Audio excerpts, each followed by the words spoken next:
Hey everyone, Odd here. Just wanted to give you guys a quick update on what's going on around the world and also some solar news. This war in Ukraine is really starting to get out of hand, and a lot of the information is being stifled as it relates to the truth. And of course, the first casualty of war is the truth. So we have to ask ourselves here, exactly what are we being told? What is a lie and what is the truth? Unfortunately, a lot of these things that are popping off, especially in Mariupol, Ukraine. Mariupol, Ukraine is being bombarded heavily right now, especially after that Russian ship was sunk. Uh, and now there's the threat of nuclear war. Now, of course, we knew that this was going to escalate into that. And I think it's interesting to note that Vladimir Putin is getting very upset at the United States funneling in weapons into Ukraine. Also, other countries in the West, including the United Kingdom and others that are pushing these weapons in, and now the massive NATO based troop buildup in Poland and other neighboring countries like uh, Lithuania and others. And Russia's getting very angry. But there's a reason for this because Russia had always had planned to take on the West when the time was right. Putin believed the time was right, but at the same exact time, there's other people that are at play here. So it's very, very crazy what's happening. So let's just go ahead and get into this here. As you can see here, it says Russia warns U.S. to stop arming Ukraine, sends formal letter of warning. Again, if you guys want to check this out, I'll leave the link at the bottom.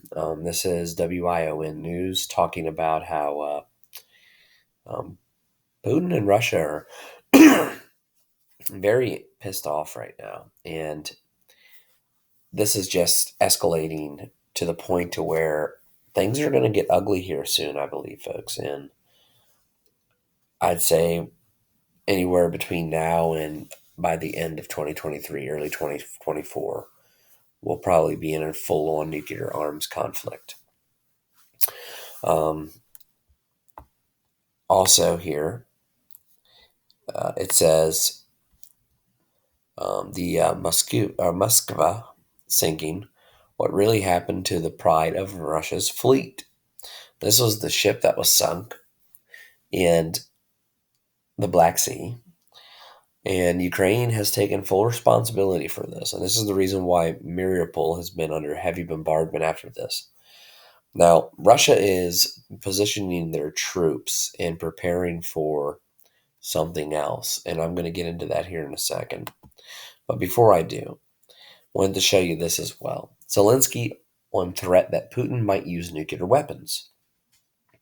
There was an interview with Jake Tapper on CNN where Zelensky was warning the West that Putin more than likely very soon will possibly be using tactical nuclear weapons, low yield nuclear weapons. These small tactical nukes are easy to move around, harder to spot, and can be utilized from many means, such as cannons and certain types of missile battery systems. And they can be used from bombers and jets, etc. So, definitely something to monitor as this thing is escalating. Um, Even our own CIA director airs concern that Putin might turn to nuclear weapons. This is from, excuse me, the New York Times.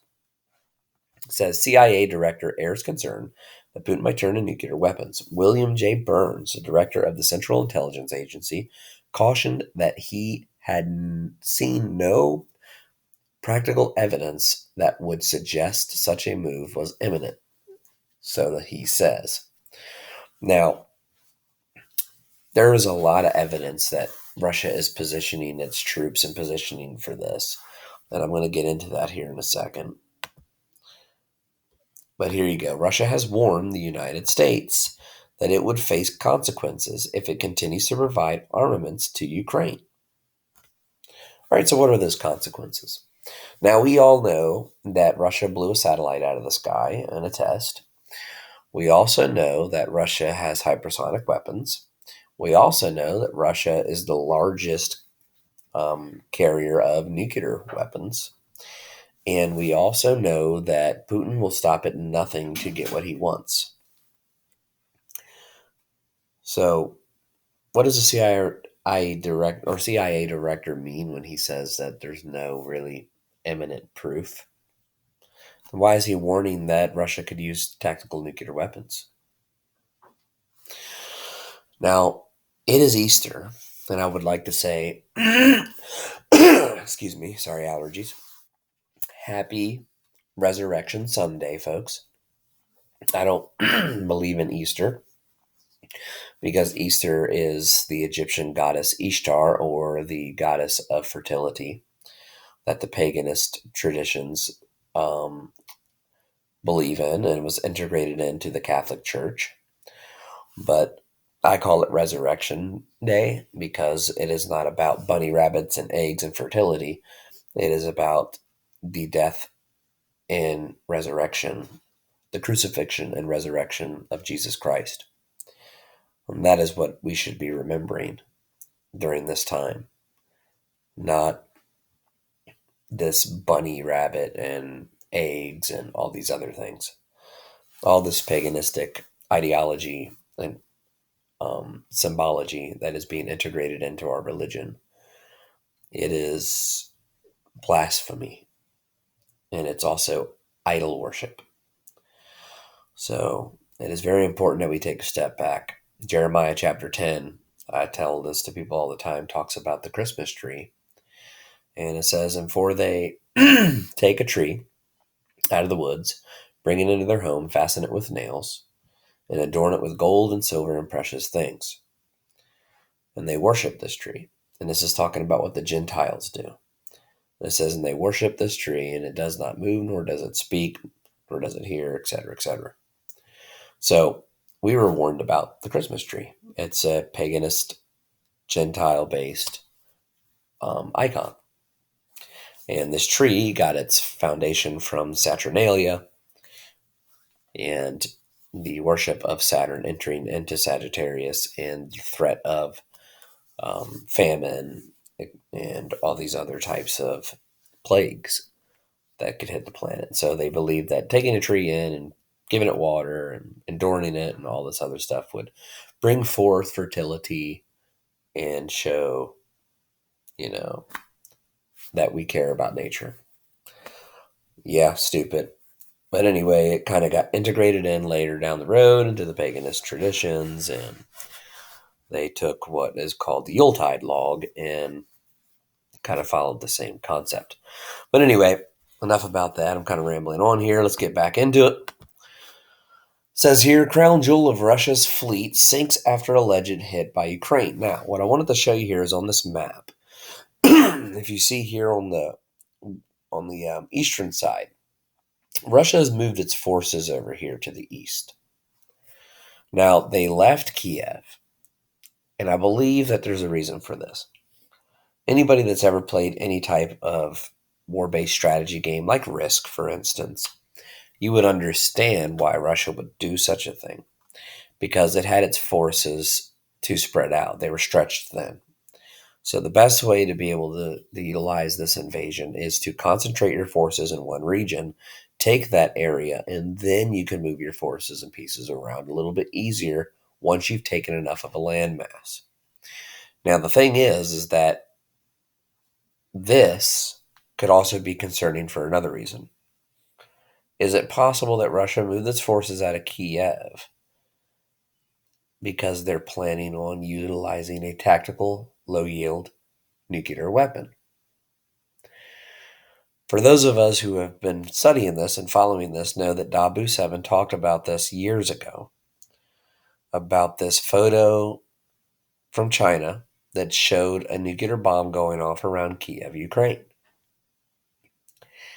And we also know that the mural in Denver, Colorado airport shows the um, Soviet style soldier with a gas mask on, wielding a sword and, gun. And I think it's interesting how all of these things are unfolding and how it all started with, you know, this thing that we shall not speak of that was released. And now information control seems to be the key here. Justin Trudeau has also just stated a couple days ago that he is seizing control of all information, and anybody that speaks out against certain things shall be silenced. This is a modern day book burning, folks, and this is becoming quite dangerous. But anyway, let's get into it here as well. North Korea tests new weapon, bolstering nuclear capability. So they utilized this new tactical guided weapons system that could transport nuclear weapons far distances and with high accuracy rates. And North Korea is poised to do another underground nuclear test here in the coming days. As you can see, the whole world is falling right back into chaos again, just like it did about 5 years ago. And it seems like everything that had been being fixed or was being worked on is now falling apart again. And it's because the globalist elitists had wanted it like this, and there was a pause. Now, here we go again. So, all I can say is that we really do need to be prepared, um, mainly spiritually, as we enter into this war of Gog and Magog. But we also need to be prepared physically as well, emotionally and mentally. Have a bug out bag, have a plan of action for you and your family.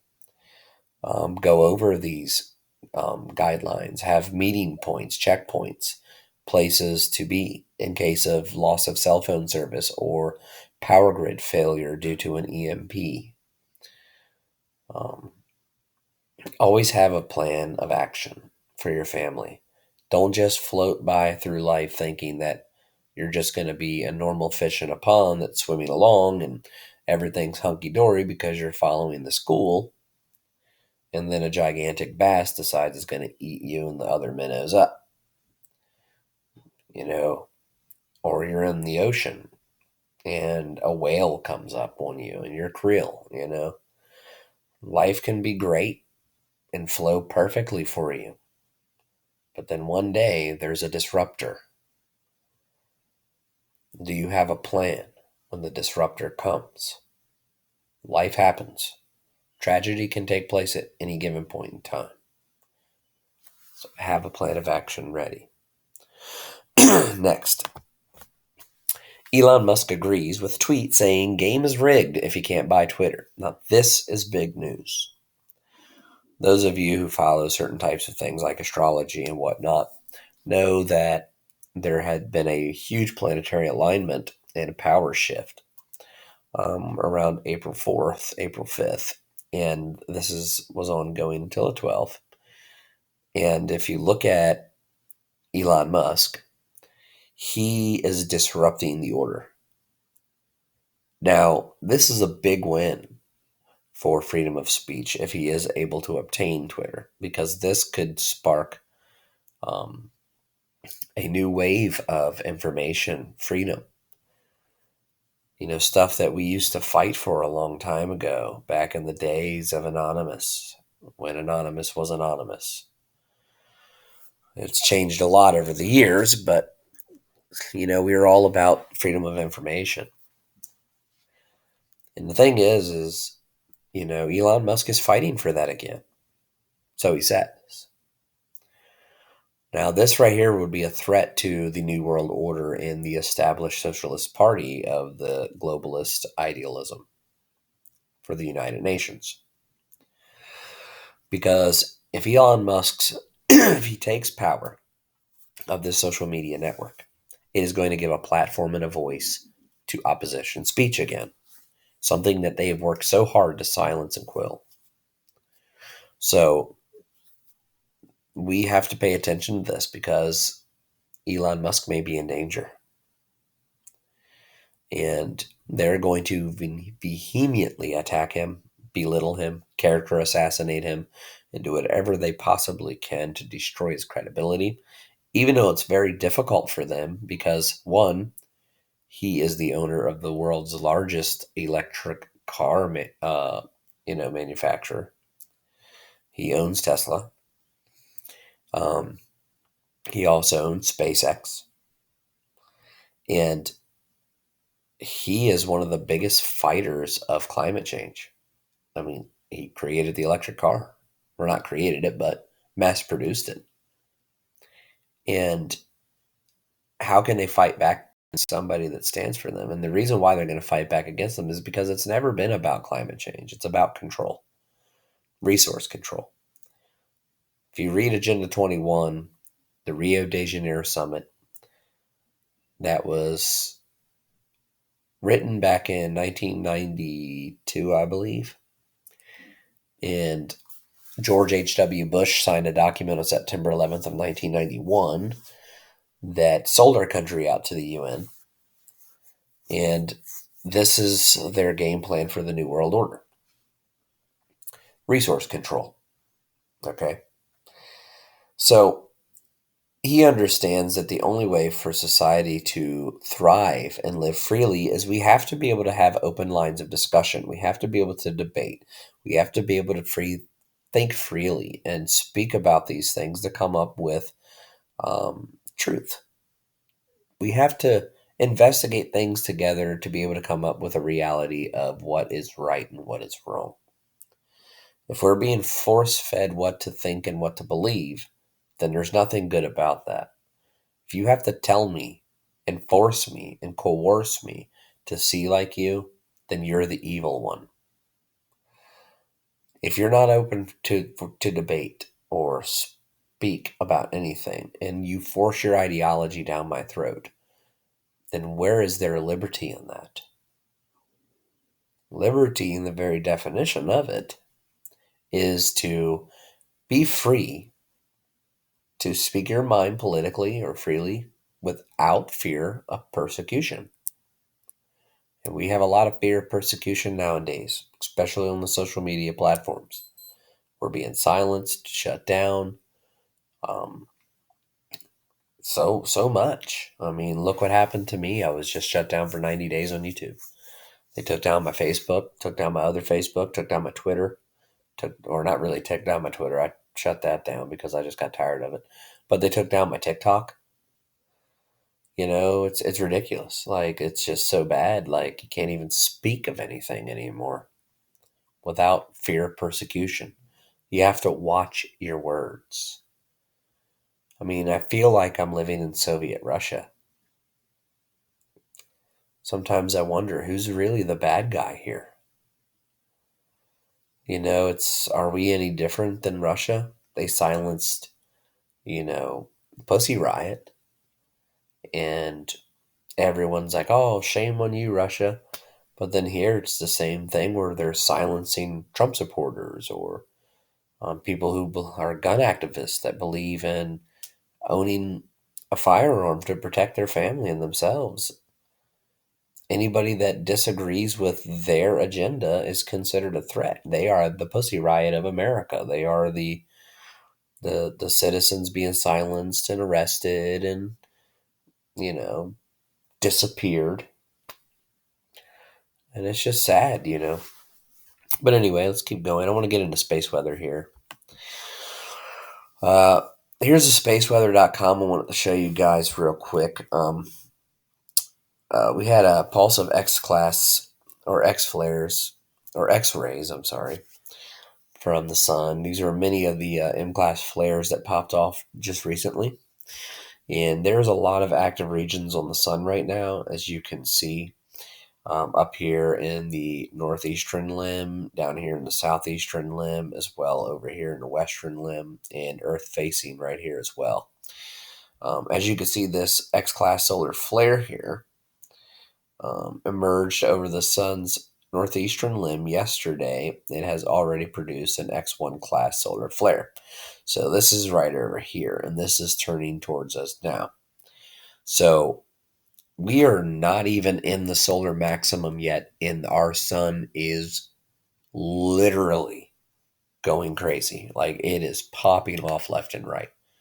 This is going to be a very interesting maximum. The aurora borealis from this is going to be seen as far south as New York City. Okay.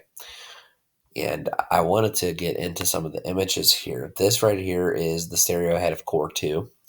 And as you can see, this solar flare here, when it popped off, I mean, look at this thing. Boom. I mean, that's pretty powerful. Think about how small Earth is compared to this. Like, we are just this little, we'd be like a little dot right there. And this thing is just massive. It's a good thing that's not Earth facing, but it's going to cause some disruption. That's for sure. So, wanted to show you this as well. This right here is the solar winds over the last 3 days, the density, speed, temperature, etc. As you can see, look at this. Completely dark. And this right here is like that on a lot of these charts here. This is the solar wind. I mean, look at that. Look at the increase in solar wind here. Even the KP index is off, which is kind of interesting to me. The electron flux, you can see here on the KP index where we were in the red there back on the 15th. Starting to normalize a little bit now, but we took a nice little hit there. So very interesting stuff here. I mean, look at this. This is the cosmic ray flow direction from spaceship Earth. So this is from Earth, and you can see the direction of the winds and stuff like that. I was looking for my old school pitch angle charts and the muon monitors, but I couldn't really find them. But look at this. Just a complete blackout, which is very unusual. Lots of holes here, lots of blackouts. So kind of interesting. But anyway, you can see here where we got hit, and definitely caused some disruption to the magnetosphere. So something to definitely watch here. I also wanted to get into some fireball reports because we've been having a lot of near-Earth objects lately. And look at the uptick in fireball activity. This right here is just from yesterday on the 16th. Look at this. You have one over here in the Netherlands, one in Canada, the United States. That's down in Pensacola, Florida. This one's in Nova Scotia. You have another one in France, another one in Spain, one down here in Brazil. Like, all this right here is just within the last couple of days. Look at this, all the 15th. Look at this. France, Denmark, France, Netherlands, Denmark. Look at all these fireball reports, folks. A lot of them. This is all just the 16th and the 15th. Look at this. Look at all of these fireball reports. All the way down here to the 15th. That's a 14th one there. But look at all of these fireball reports, folks. There is a lot of fireball activity. So I just wanted to go ahead and update you guys, let you guys know what was going on. It's the first time I did Outer World news on a laptop in a long time. Hopefully I'll be able to bring you all the news here again soon like this. If I figure this thing out. And I'll try to make it as short and sweet as possible, get you all the information that you need. And of course, like always, I will be putting the links at the bottom here so you guys can siphon through it yourself and find what you need. So as always, I love you guys, and God bless you, and I'll see you on the next one.